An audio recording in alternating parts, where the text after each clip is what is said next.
Okay friends, तो exercise number 9 करना है जिसमें कि कंपैरिजन करना है, डिफरेंशिएट करना है।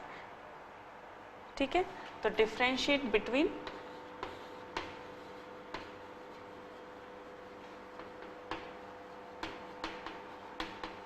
सबसे पहला है माइलिनेटेड, नॉन माइलिनेटेड,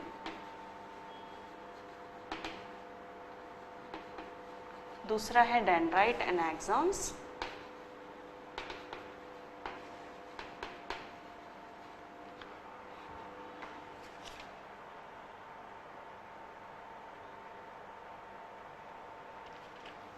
ठीक, और अदर है रोड्स एंड कोन्स। ठीक, सबसे पहले हम देख रहे हैं माइलिनेटेड एंड नॉन माइलिनेटेड। ठीक है, ऑलरेडी जो है जब हम पढ़ रहे थे तब मैंने नॉन माइलिनेटेड और माइलिनेटेड में कराया हुआ है डिफरेंस, तो जस्ट यहाँ रिवाइज करेंगे। ठीक है, सबसे पहला नॉन माइलिनेटेड और माइलिनेटेड में क्या अंतर है कि जो माइलिनेटेड है न्यूरैक्सिस जो इसकी होती है, न्यूरैक्सिस मतलब कि जो एक्सॉन होता है वो किससे कवर्ड होती है, माइलिन शीथ और न्यूरिलेमा, जबकि नॉन माइलिनेटेड में क्या होता है कि न्यूरैक्सिस जो रहती है ओनली कवर्ड विद द न्यूरिलेमा। ठीक है, माइलिन शीथ इसमें नहीं होती और माइलिन शीथ शॉन सेल से बनी होती है, इसलिए इसमें शॉन सेल रहती हैं, शॉन सेल प्रेजेंट, जबकि इसमें नो शॉन सेल। ठीक, दूसरा जो है अंतर कि चूंकि माइलिनेटेड हमने देखा था कि इस प्रकार रहता है माइलिनेटेड नर्व फाइबर। ठीक, तो यहाँ पे जो है ये नोड्स होते थे, तो माइलिनेटेड जो होते हैं उनमें नोड्स प्रेजेंट रहते हैं, जबकि इसमें नो नोड्स नहीं रहते।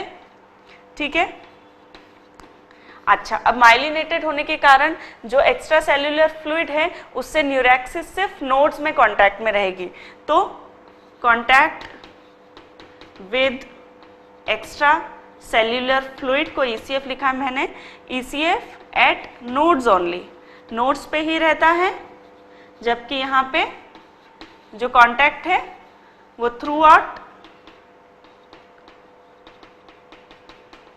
न्यूरैक्सिस। ठीक है, पूरी एक्सिस में जो है ECF से वो कनेक्टेड रहता है। अदर जो है कांटेक्ट में रहता है। उसके बाद जो आयन गेटेड चैनल रहते हैं,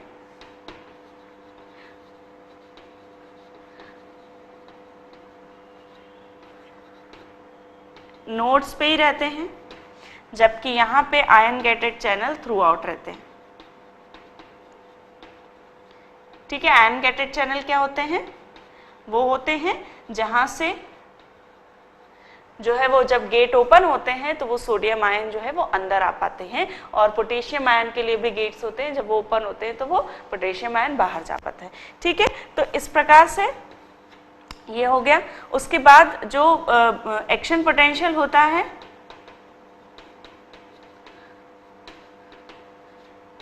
नोड्स पे ही जनरेट होता है,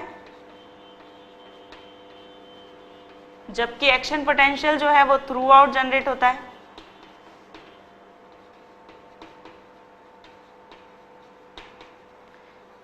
थ्रू आउट एक्सिस। ठीक है, पूरी एक्सिस में जो है वो जनरेट होता है। ठीक है, वो इस प्रकार से होगी, उसकी सिर्फ न्यूरिलेमा कवर्ड रहती है न्यूरिलेमा से, और माइलिन शीथ नहीं होती नॉन माइलिनेटेड में। एक्शन पोटेंशियल जब सिर्फ नोड्स पे जनरेट होगा तो जो नर्व इम्पल्स कंडक्शन है वो भी सिर्फ नोड्स पे होगा, तो nerve impulse jumps node to node, node to node जो है नर्व इम्पल्स जनरेट करती है, जिसे हमने क्या कहा है, साल्टेटरी नर्व इम्पल्स कंडक्शन, जबकि यहाँ पे नर्व इम्पल्स प्रोपोगेट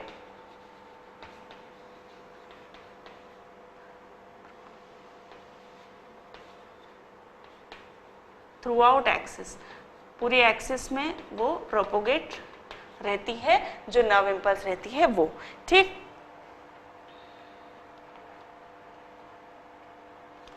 अब ये जो इसमें जो कंडक्शन होता है वो नर्व कंडक्शन फास्ट होता है, नर्व इम्पल्स का जो कंडक्शन है वो फास्ट होता है, और इसमें जो कंडक्शन है, कंडक्शन ऑफ नर्व इम्पल्स कैसा होता है, स्लो होता है। ठीक है, क्यों? क्योंकि इसमें जंप करेगा तो वो फास्ट पहुंचेगा। ठीक है, तो इसमें जो नर्व इम्पल्स कंडक्शन है माइलिनेटेड में फास्ट होता है, नॉन माइलिनेटेड में स्लो होता है। अब ये किस में पाया जाता है, तो ये व्हाइट मैटर और ब्रेन, जो व्हाइट मैटर होता है ब्रेन का उसमें, और क्रेनियल और स्पाइनल नर्व्स। ठीक है, तो क्रेनियल और स्पाइनल नर्व, क्रेनियल नर्व्स और स्पाइनल नर्व्स में ये माइलिनेटेड नर्व फाइबर्स होती हैं, जबकि ये जो होती हैं ये ग्रे मैटर में, साथ ही जो ऑटोनोमिक नर्व्स होती हैं उसमें ये मिलती हैं। ठीक, एक और अंतर ये है कि ये जो है it looks white in fresh state. जब ये फ्रेश स्टेट में यदि आप इसे देखेंगे तो ये वाइट दिखता है, और ये it looks grey in fresh state.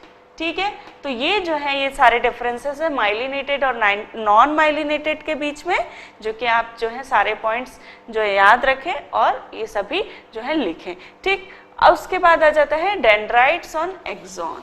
ये जो है सेकेंड नंबर का क्वेश्चन है एक्सरसाइज नंबर 9 में। तो डेंड्राइट और एक्सॉन्स में जो है बहुत ही फ्यू डिफरेंसेस है, वो ये कि डेंड्राइट्स जो होते हैं वो स्मॉल प्रोजेक्शंस रहते हैं जो कि न्यूरॉन की बॉडी से निकलते हैं।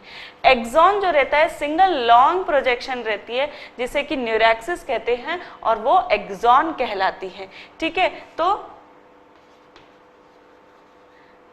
Various small projection from body of neuron, जबकि ये single long projection from body. ठीक है, ये क्या करता है, डेंड्राइट्स जो रहते हैं वो क्या करते हैं, इम्पल्स को जो है बॉडी टुवर्ड्स बॉडी लेके आते हैं। तो they carry impulse toward body. Nerve impulse जो हैं they carry nerve impulse towards body.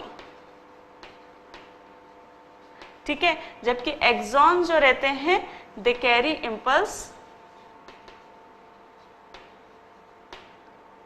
From body to other neuron. ठीक, ओके, उसके बाद ठीक है निसल ग्रेन्यूल। तो निसल ग्रेन्यूल जो रहते हैं वो प्रेजेंट रहते हैं किसमें, डेंड्राइट्स में, और एब्सेंट रहते हैं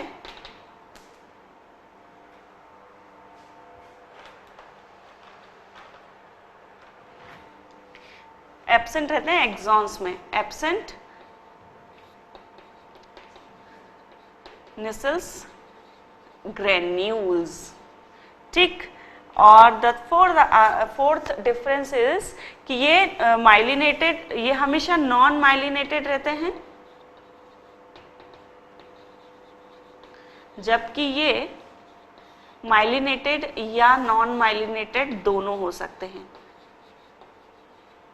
ठीक है, तो जो नॉन माइलिनेटेड नर्व फाइबर होंगे उनमें जो एक्सॉन होंगे वो नॉन माइलिनेटेड होंगे।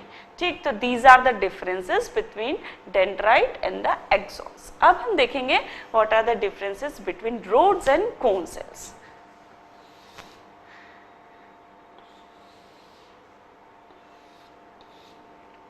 रोड्स एंड कोन्स में भी डिफरेंस ऑलरेडी मैं जो है आपको नोट डाउन करा चुके हूँ। ठीक है, यहाँ पे भी सिर्फ रिवाइज करेंगे। तो रोड्स एंड कोन सेल्स, सबसे पहला जो स्ट्रक्चर है, तो रोड सेल्स जो होती है वो सिलेंड्रिकल होती हैं। ठीक है, जबकि कोन्स कॉनिकल इन शेप होता है। कॉनिकल जो इसका जो फर्स्ट पार्ट होता है, ठीक है, जो 4 पार्ट होता है दैट इज सिलेंड्रिकल और उसका 4 पार्ट जो होता है वो सिलेंड्रिकल। इसका जो एंड पार्ट होता है, एंड पार्ट वो रोड्स का कैसा होता है, नॉन ब्रांच्ड, जबकि कोन्स का जो एंड होता है, एंड पार्ट वो ब्रांच्ड होता है। ठीक है, इसका मैंने आपको स्ट्रक्चर भी बना के बताया था कि रोड्स जो होती हैं, ठीक है, इस प्रकार से कोनिकल शेप में था, ठीक है, और उसके बाद ये जो एंड था वो इस प्रकार से ब्रांच था। तो दैट इज कोन सेल जिसमें कि एंड पार्ट ब्रांच्ड होता है। ठीक, इसमें रोडोप्सिन पिगमेंट होता है, रोडोप्सिन, और इसमें जो होता है वो होता है आयोडोप्सिन। रोड सेल्स जो होती हैं they are responsible for the vision in the twilight, twilight vision के लिए रिस्पॉन्सिबल होती है, और ये ब्राइट लाइट और कलर विजन के लिए।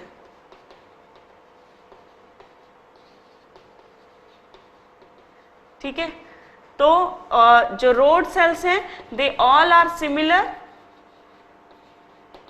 ठीक है, एक ही प्रकार की रोड सेल्स होती हैं, जबकि जो कोन सेल्स होती हैं वो 3 टाइप की होती हैं, for red, for blue and the for green light. तो इस प्रकार से जो रोड सेल्स होती हैं वो एक ही टाइप की, जबकि कोन सेल्स 3 टाइप की।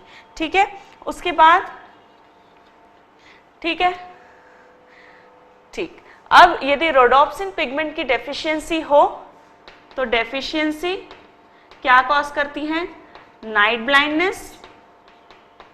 ठीक है, क्योंकि यह हमें किस में हेल्प करती हैं, डिम लाइट विजन में। जबकि यदि कोन सेल्स में आयोडेप्सिन की डेफिशिएंसी हो या किसी भी एक प्रकार की सेल की डेफिशिएंसी हो तो हमें कलर ब्लाइंडनेस हो सकता है। ठीक, तो ये कलर ब्लाइंडनेस कॉज करती है। दूसरा, जो रोड सेल्स होती हैं वो काफी ज्यादा मात्रा में होती है आई में as compare to the cone cells. तो रोड सेल्स जो होती है 125 मिलियन होती है हमारी आईज में, जबकि जो कोन्स हैं दे आर ओनली 6 मिलियन। ठीक है, तो these are the differences between the rods and the cone cells. ठीक है, तो ये हो गया हमारे डिफरेंसेस। अभी 2 डिफरेंसेस और बाकी हैं। ठीक है, तो वो हम इसके बाद देखते हैं, you can revise them till then.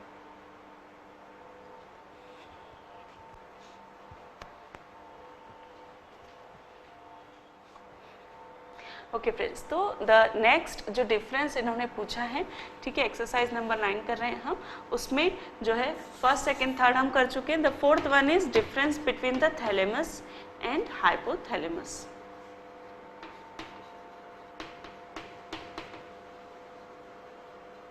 ठीक है, तो थैलेमस और हाइपोथैलेमस जो हैं इसमें हम सिर्फ नाम से कंफ्यूज हो सकते हैं, लेकिन जो थैलेमस जो होता है उसमें क्या होता है, it is a part of the forebrain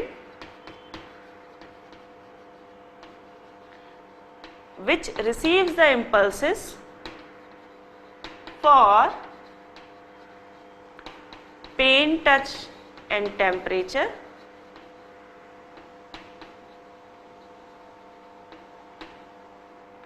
and send them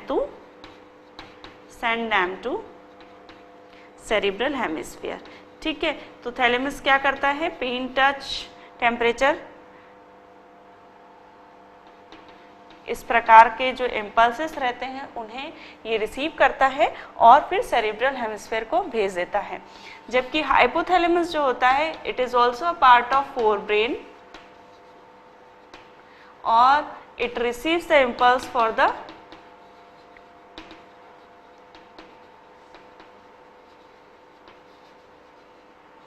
involuntary functions, involuntary, ठीक है, जैसे कि स्लीप,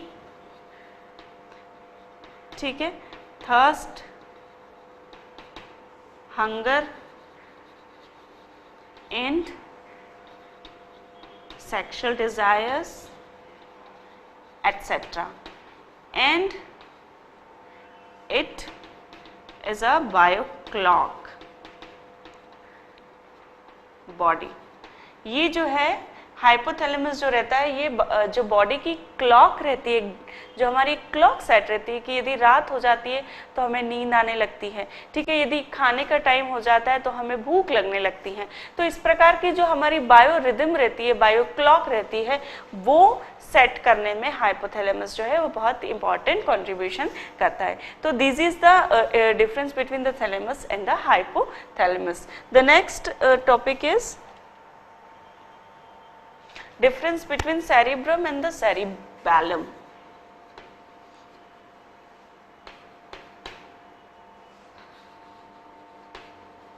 तो सेरिब्रम और सेरिबैलम जो है, दोनों में क्या डिफरेंस है ये भी शायद हमने पढ़ा हुआ है, ठीक है। तो यहाँ रिवाइज करते हैं कि सेरिब्रम जो होता है ये ब्रेन का जो है 4/5 part of brain is consist of cerebrum, बहुत ही लार्ज पार्ट है ब्रेन का सेरिब्रम, जबकि सेरिबैलम जो है ये कितना 1/8 पार्ट होता है ऑफ ब्रेन, ठीक।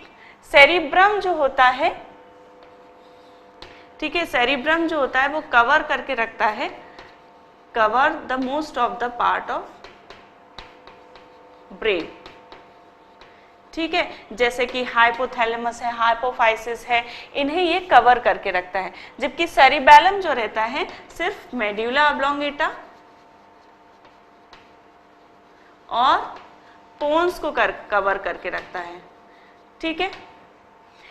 द थर्ड इज, ये जो है फोर ब्रेन का पार्ट है, जैसे कि हमने डिफरेंट रीजन पढ़े थे, forebrain, midbrain and hindbrain. तो cerebrum is part of the forebrain, जबकि सेरिबैलम जो होता है it is the part of hindbrain, hindbrain का पार्ट है, ठीक। सेरिब्रम जो रहता है उसमें अंदर जो है कैविटी होती है और उस कैविटी को फोर्थ जो है लेटरल वेंट्रिकल कहते हैं, लेटरल वेंट्रिकल्स।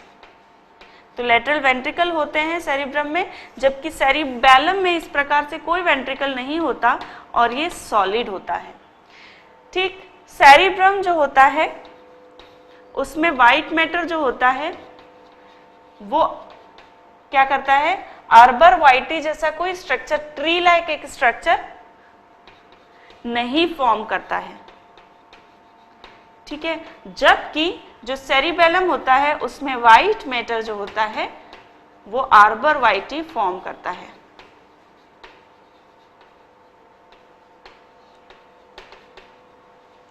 ठीक, ठीक है। तो सेरिब्रम और सेरिबैलम में हम डिफरेंस देख रहे हैं।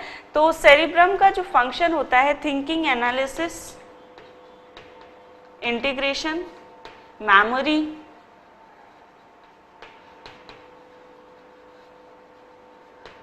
ठीक है, ये सब काम जो हैं वो किसके हैं, हमारे सेरिब्रम के हैं। जबकि जो सेरिबैलम होता है वो वॉलेंटरी एक्टिविटी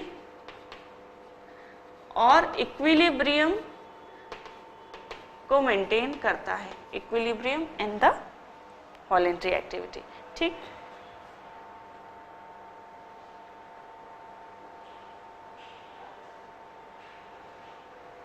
ओके, ठीक है। तो ये क्या करता है, इट्स पोस्चर और इक्विलिब्रियम को करता है, ठीक। पोस्चर एंड इक्विलिब्रियम इसका काम है, इसे मेंटेन रखना is the work of cerebellum. अब जो है एक और डिफरेंस है वो ये है कि इसका स्ट्रक्चर, इसके दो हेमिस्फीयर होते हैं और लोब्स होते हैं, ठीक है। लोब्स 5 लोब्स होते हैं, पैराइटल, फ्रंटल, टेम्पोरल, ऑक्सीपिटल, ठीक है।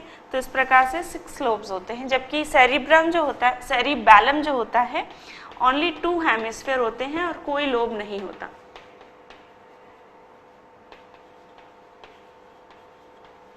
ठीक है। तो these are the differences between cerebrum and the cerebellum, and thus we have completed the exercise number 9, ठीक है। तो ये जो differences है आप नोट डाउन करें और इन्हें रिवाइज करें। The exercise number 10 is answer the following.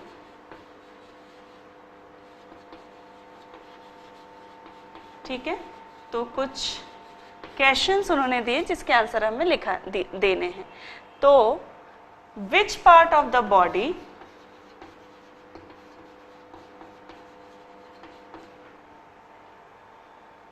which part of ear determines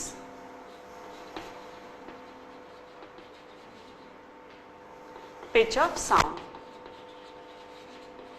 ठीक है, तो उन्होंने कहा है कि ईयर में कौन सा जो पार्ट है वो साउंड के पिच को डिटरमाइन करता है। तो इसका आंसर जो है वो है कॉक्लिया। तो जो कॉक्लिया होता है वो जो है पिच कितना है साउंड का वो ये डिटरमाइन कर पाता है। तो cochlea is the right answer.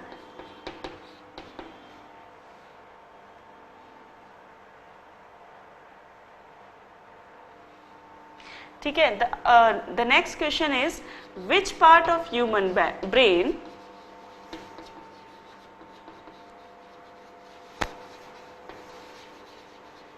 Is most developed?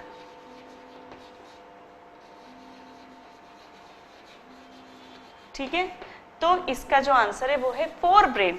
तो जो फोर ब्रेन होता है ह्यूमन ब्रेन का, that is the part which is most developed in the human brain.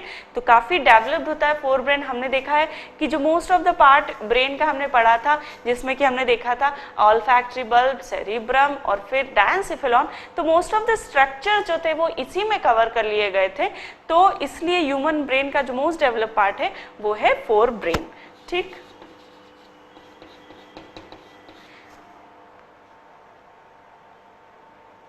the next question is which part of our brain work as a master या act as a master clock? ठीक है, तो master clock की तरह जो है, अभी मैंने बताया आपको कि मास्टर क्लॉक की तरह कौन सा पार्ट काम करता है, वो है हाइपोथैलेमस। तो हाइपोथैलेमस क्या करता है, हमारी बॉडी की रिदम को सेट करके रखता है और क्या करता है, उसको एक रिदम बना देता है, बायो क्लॉक जो है उसे फॉर्म कर देता है। और इस प्रकार हमारी बॉडी में क्लॉक सिस्टम सेट हो जाता है। सुबह हमारी नींद खुल जाती है, रात को हमें नींद आ जाती है। तो इस प्रकार की जो बायो क्लॉक है वो हाइपोथैलेमस जो है सेट करता है।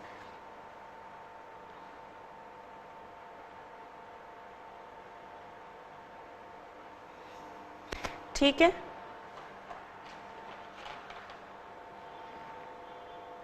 okay, the next question, the next exercise is exercise number 11, in which this is the region of vertebrate eye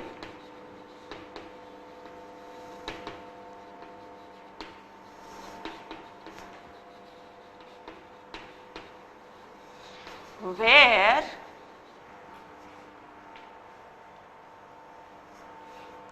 optic nerve passes out of the retina is called। ठीक है, तो इन्होंने चार ऑप्शन दिए हुए हैं और उसमें से हमें सही आंसर बताना है। The option are the fovea, iris,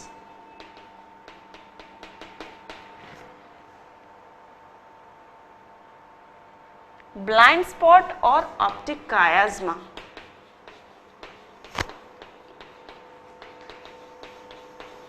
ठीक, तो क्या क्वेश्चन पूछ रहे हैं, ये पूछ रहे हैं कि जब आई में से ऑप्टिक नर्व जहां से निकलती है, ठीक है, तो हमने देखा था कि इस प्रकार जो था आई का स्ट्रक्चर था और यहां से जो थी वो ऑप्टिक नर्व निकल रही थी। तो ये स्पॉट को उन्होंने पूछा है कि क्या कहते हैं। ठीक है, तो इस स्पॉट को क्या कहते हैं, the right answer is the blind spot. Blind spot क्यों कहते हैं, क्योंकि जहां से ऑप्टिक नर्व निकलती है वहां पे कोई रोड्स एंड कोन्सिल्स नहीं होती, इसलिए उस स्पॉट पे जब लाइट का रिफ्रैक्शन होता है तो हमें कुछ दिखाई नहीं देता, क्योंकि वहां पे कोई रिसेप्टर सेल ही नहीं होती और इसलिए that is called the blind spot. ठीक, अब दूसरा ऑप्शन जो है वो ये है फोविया, आइरिस और ऑप्टिक काइज़्मा। तो फोविया किसे कहते हैं? जो एकदम पोस्टीरियर साइड में जो येलो स्पॉट होता है, जहां पे कि क्या होता है, ज़ैंथीन पिगमेंट रहता है, ज्यादा मात्रा में येलो कलर का स्पॉट दिखता है, जिसे मैक्यूला भी कहते हैं या फोविया कहते हैं। वहां पे क्या होता है, कोन सेल्स प्रेजेंट होती है, इसलिए वहां पे क्या होता है, इमेज जो है वो हमें क्लियरली दिखाई देती है। तो that is called fovea and that is not the part where the optic nerve passes out, so this is wrong. Iris क्या है? आइरिस जो है वो हमने यहाँ देखा था कि जब कोरॉइड जो है बैंड होके बनाती है, that is called the iris. और ये आइरिस क्या फॉर्म करता है? पिगमेंट्स रहते हैं और ये आई का कलर जो है डिसाइड करता है। उसके बाद है ऑप्टिक काइज़्मा। तो ऑप्टिक काइज़्मा ब्रेन में होती है और ये जो है वहाँ पे ऑप्टिक नर्व के कारण होती है एक काइज़्मा जो है क्रॉस लाइक स्ट्रक्चर, दिस जो है ऐसा स्ट्रक्चर जो है फॉर्म होता है और that is called the optic chiasma. तो ब्रेन में देखी थी हमने और वो जो है वहाँ पे ऑप्टिक नर्व जो है, यहाँ पे आई का पूछा है कि आई में से जहाँ से ऑप्टिक नर्व पास होती है उस स्पॉट को क्या कहते हैं? तो the right answer is the blind spot. ठीक,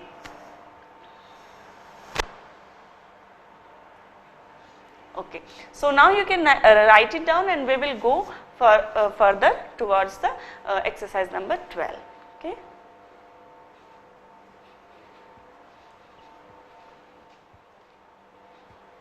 ओके फ्रेंड्स, तो अब हम कर रहे हैं लास्ट एक्सरसाइज, एक्सरसाइज नंबर 12 और इसमें भी इन्होंने डिस्टिंग्विश बिटवीन, हमें जो है क्या डिफरेंस है इन दो टर्मिनोलॉजी के बीच वो हमें दिखाना है। सबसे पहला जो है वो है एफरेंट नर्व और इफरेंट नर्व। ठीक, एफरेंट नर्व और इफरेंट नर्व में जो है कैसे डिस्टिंग्विश करेंगे? तो एफरेंट नर्व वो होती है जो कि क्या करती है, नर्व इम्पल्स को कहाँ ले जाती है? ये ले जाती है from periphery to centre, body से ब्रेन की तरफ ले जाती है सिग्नल्स को, इम्पल्सेस को।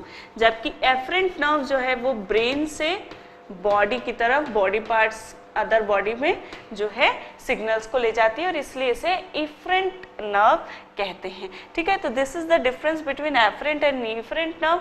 और हमने देखा था कि जो पेरिफेरल नर्वस सिस्टम होता है, एक तो सेंट्रल नर्वस सिस्टम होता है, एक पेरिफेरल नर्वस सिस्टम होता है। पेरिफेरल नर्वस सिस्टम में जो नर्व्स रहती हैं वो ब्रेन और स्पाइनल कॉर्ड से निकलने वाली नर्व्स होती हैं। अब ये दो प्रकार की हो सकती हैं, इफरेंट और एफरेंट। सम नर्व्स जो होती है उसमें मिक्स्ड नर्व फाइबर्स होते हैं, जिसमें कि एफरेंट और इफरेंट नर्व फाइबर दोनों होते हैं, इसलिए वो इम्पल्स लाने और ले जाने दोनों का काम करती हैं। ठीक, तो एफरेंट नर्व क्या करती है, वो अदर बॉडी पार्ट से जो सिग्नल्स हैं इम्पल्सेस के रूप में ब्रेन को ले जाती हैं, और इफरेंट नर्व फाइबर्स क्या करते हैं, ब्रेन से जो ऑर्डर होते हैं सिग्नल वो किसे ले जाती है, बॉडी पार्ट्स में, ऑर्गन्स में लेके जाती हैं। ठीक, तो ये हो गया efferent nerve fibre and afferent nerve fibre. ठीक है, the other is impulse conduction in myelinated and non-myelinated। तो इस impulse conduction में क्या डिफरेंस है माइलिनेटेड और नॉन माइलिनेटेड नर्व फाइबर में? तो हमने देखा था कि जो माइलिनेटेड नर्व फाइबर होते हैं उसमें जो इम्पल्स ट्रांसमिशन होता है वो नोड टू नोड होता है। ठीक है, और इसलिए जो नोड टू नोड, और ये इसलिए क्या होता है, फास्टर होता है, और इसे क्या कहते हैं, साल्टेटरी कंडक्शन कहते हैं, साल्टेटरी इम्पल्स कंडक्शन। जबकि इसमें क्या होता है, जो इम्पल्स कंडक्शन है वो थ्रू आउट द एक्सिस होता है, स्लो होता है। ठीक है, और इसलिए जो है प्रोपोगेटेड होता है action potential through out the axis, इसलिए जो कंडक्शन है वो भी थ्रू आउट होता है। जबकि यहाँ पे नोड टू नोड कंडक्शन होता है, इसलिए ये फास्टर होता है और इसे साल्टेटरी नर्व इम्पल्स कंडक्शन कहते हैं। तो this is the difference between myelinated and non myelinated. The third one is difference between aqueous humour and the vitreous humour.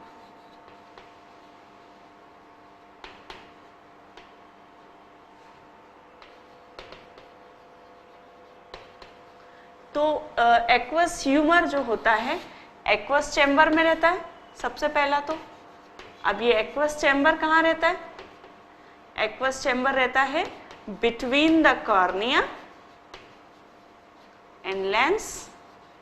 ये जो रहता है ये विट्रस ह्यूमर में रहता है, विट्रस चैम्बर में रहता है सॉरी। और ये जो विट्रस चैम्बर है ये कहाँ रहता है? Between the lens and retina.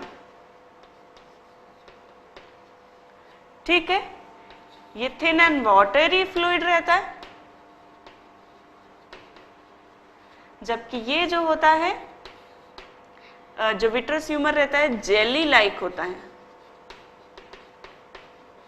ठीक, तो ये डिफरेंस है। एक और डिफरेंस एक्वस ह्यूमर और विट्रस ह्यूमर में ये है कि ये रोटेट होता रहता है, रिस्टोर होता रहता है,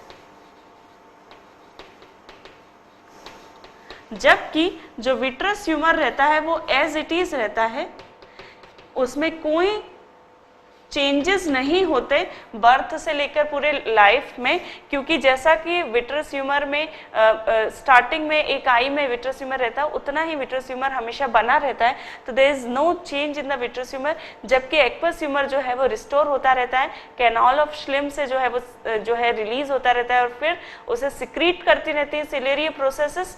तो इस प्रकार से एक्वस ह्यूमर जो है रिलीज्ड बाय सिलेरिय प्रोसेसेस।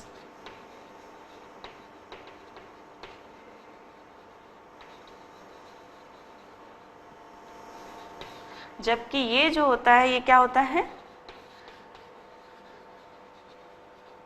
रेटिना से सिक्रीट होता है at foetal life. Foetal life में रेटिना से सिक्रीट किया जाता है। ठीक है, तो these are the difference between aqueous humour and the vitreous humour.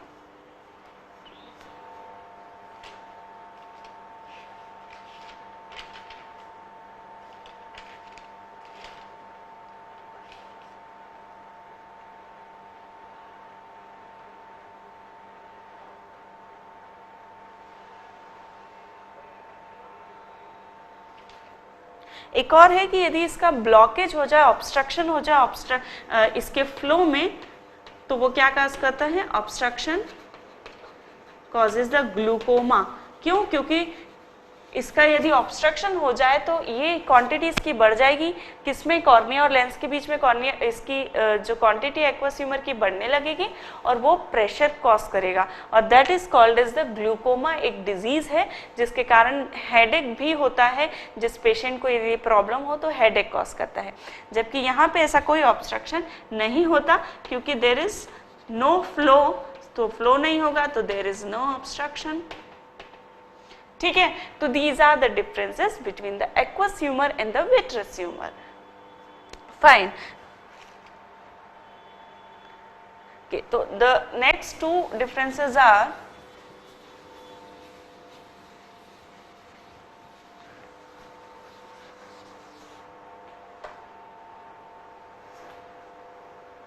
between the blind spot and the yellow spot.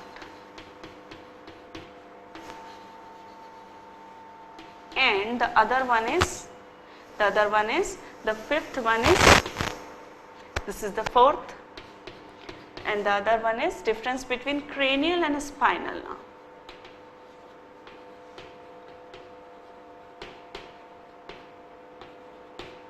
ठीक, तो येलो ब्लाइंड स्पॉट ऑलरेडी हम समझ चुके हैं। ब्लाइंड स्पॉट किसे कहते हैं? जहाँ से जो आई से जहाँ से ऑप्टिक नर्व निकलती है रेटिना से, उसे ब्लाइंड स्पॉट कहते हैं। ठीक है, ऑप्टिक नर्व passes out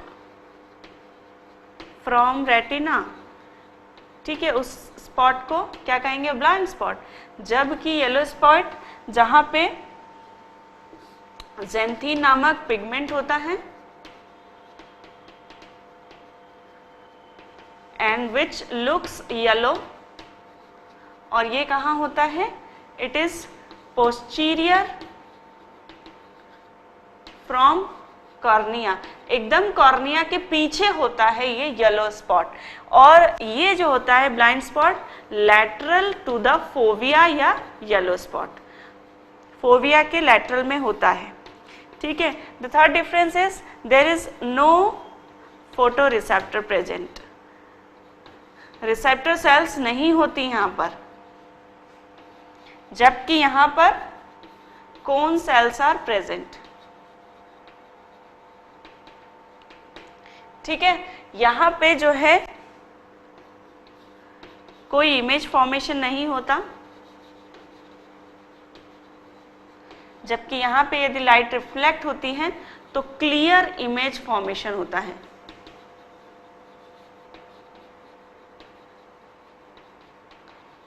ठीक, तो ये डिफरेंसेस है किसके बीच में, येलो स्पॉट और ब्लाइंड स्पॉट के बीच में, ठीक है। अदर है क्रेनियल नर्व्स और स्पाइनल नर्व्स के बीच में हमें डिफरेंस देखना है। तो क्रेनियल नर्व्स जो होती हैं ये ब्रेन से निकलती हैं, अराइजेस फ्रॉम ब्रेन, और ये जो होती है ये arises from spinal cord.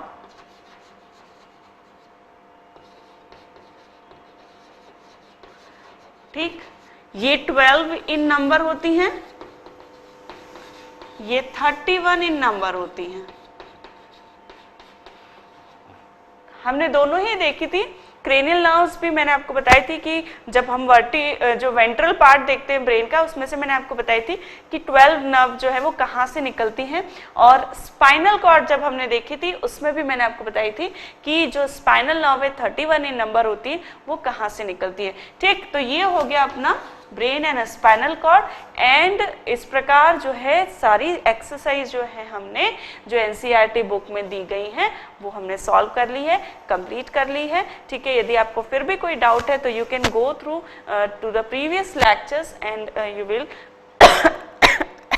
Sorry and your doubts will be clear, okay.